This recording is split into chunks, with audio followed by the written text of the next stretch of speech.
Men bunda qilmoqchi emas. Buni qanday qilishim kerak? Asldagi ko'rsatgandan boshqa qolganlarini yushirib o'tishim kerak. Masalan, bu yerda firstdan boshqalarini yushirgandim. Endi hammasini yushirib o'tman. Avval hammani yushirishim kerak. Bu yerga keldim. Klassi fiyat olgan barliq turlarni yushirman. Yushirib etgandan keyin ondan fiyatninki mas indeksini, navbat tanlangan indeksini qanday qilib buningga ko'rsatib beraman. Endi Batman programmasini saqlab etdim. Saqlab etgandan keyin programni qo'zg'atdim. Buning unumini ko'rib boqay.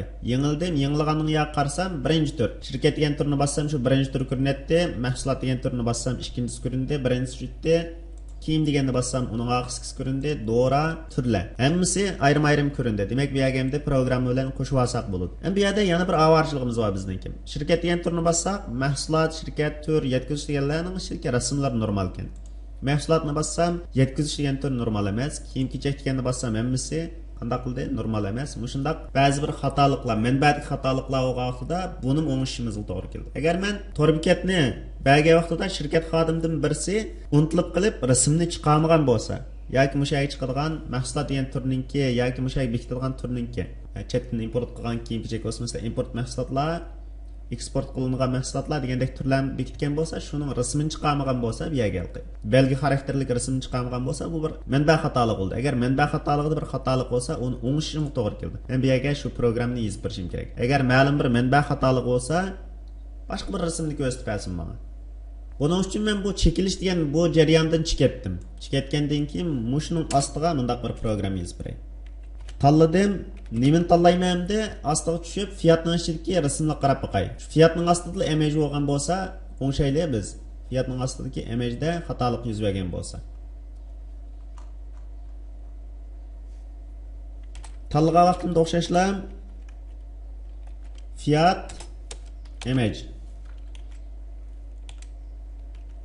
Imageda bir xatolik yuz bersa, ondan keyin men buningga yana mush xatolik yuz berganiga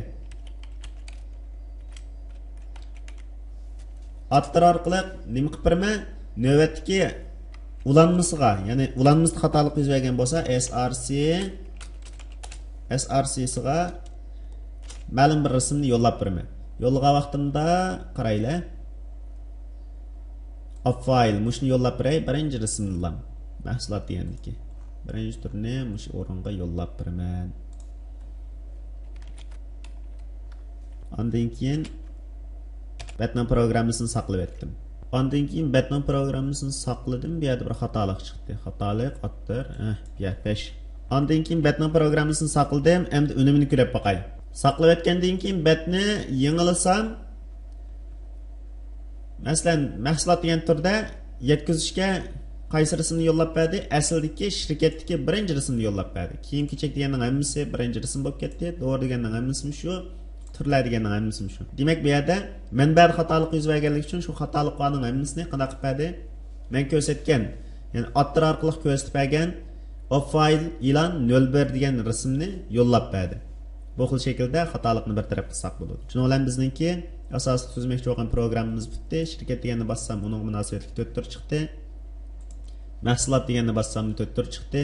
Kiyim deganni bassam 4 tur chiqdi. Dora, turlar. Bu faqat qanday jQuery'ga munosabatli programmasi. Qolganlarni biz PHP bilan yozamdik, ASP bilan yozamdik yoki boshqa programma bilan yozamdik. Soliq ma'lumotdan bir ulab bir taraf qilamiz, oq sahndan boshqargan qilib. jQuery'da bu xil ahvollarni bir taraf qilish biroz qulay. Men shu bu yerda qisqacha ko'rsatib o'tdim.